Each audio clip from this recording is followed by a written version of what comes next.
ជំរាបសួរបងប្អូនអរគ្នាថ្ងៃនេះយើងរៀនភាសាខ្មែរជាមួយនឹងគ្នានៅក្នុងសញ្ញាឧទ្យានចាយើងយកសញ្ញាឧទ្យានមកសម្រាប់ប្រើលើអ្វីខ្លះចាអញ្ចឹងយើងអាចប្រើទៅលើពាក្យតំអូនតំអែពាក្យសរសើរពាក្យភ័យខ្លាចឬក៏ពាក្យស្ដីបិណ្ឌទុកចាហើយបងប្អូនត្រូវចាំមួយទៀតថាសញ្ញាឧទ្យានគឺវាប្រើនៅពីក្រោយពាក្យល្បះឬក៏ឃ្លាចាបងប្អូនអាចដាក់វានៅពីក្រោយណាក្រោយល្បះក្រោយពាក្យឬក៏ក្រោយឃ្លាសញ្ញាឧទ្យានតនេះគាត់ហើយសញ្ញាឧទ្យានគឺជាវណ្ណយុត្តមួយសម្រាប់ភាសាខ្មែររបស់យើងប្រើតអត់ចឹងទៅអ្នកគ្រូមានទីហោ3សម្រាប់មករៀនជាមួយគ្នាថ្ងៃនេះទី1យីលំបាកណាស់តាយីលំបាកណាស់តាចឹងមានថាគាត់អីគេគាត់និយាយជាមួយខ្លួនឯងឬគាត់ជាមួយនិយាយជាមួយអ្នកណាក៏ដោយតែគាត់ប្រើពាក្យបែបជា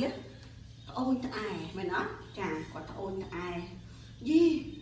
លំបាកណាស់តាការងារហ្នឹងចឹងពាក្យហ្នឹងគឺពាក្យសំគាល់ទៅលើការសេចក្តីត្អូញត្អែហើយរបស់ទី2យីធ្វើអីដូចនេះយីធ្វើអីដូចនេះចាអញ្ចឹងគាត់សំដៅទៅលើការស្ដីបន្ទោសឲ្យម្នាក់ទៀតថាយីធ្វើអីអញ្ចឹងធ្វើអីដូចនេះធ្វើអញ្ចឹងអត់ត្រូវទេអញ្ចឹងគឺពាក្យដែរស្ដីបិណ្ឌទោសសម្គាល់ទៅលើពាក្យស្ដីបិណ្ឌទោសចាទីហោទី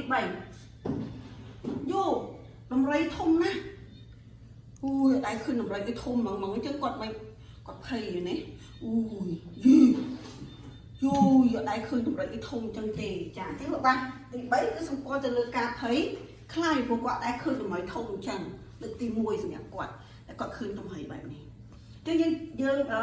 នេះគឺជាអ្វីដែលគ្រូចង់ឲ្យបងប្អូនចេះថ្ងៃនេះហើយបងប្អូនទៅវិញសូមធ្វើតៃល្បះមកដែលប្រើសញ្ញាឧទានចាអញ្ចឹងត្រូវចាំថាសញ្ញាឧទានគឺប្រើនៅពីក្រោយពាក្យ clear ឬក៏ល្បះហើយវាអាចសម្គាល់ទៅលើអីគេខ្លះចាពាក្យហ្នឹងវាអាចសម្គាល់ទៅលើអីគេស្ដីត្អូញត្អែស្ដីបន្ទោសភ័យខ្លាចសរសើរបងអាចដាក់មួយណាក៏បានដែរតោះអរគុណចាអញ្ចឹងពេលយើងជួបគ្នាម្ដងទៀតយើងនឹងកែវាជាមួយគ្នាអរគុណសម្រាប់មេរៀនថ្ងៃនេះសូមព្រះប្រទានពរ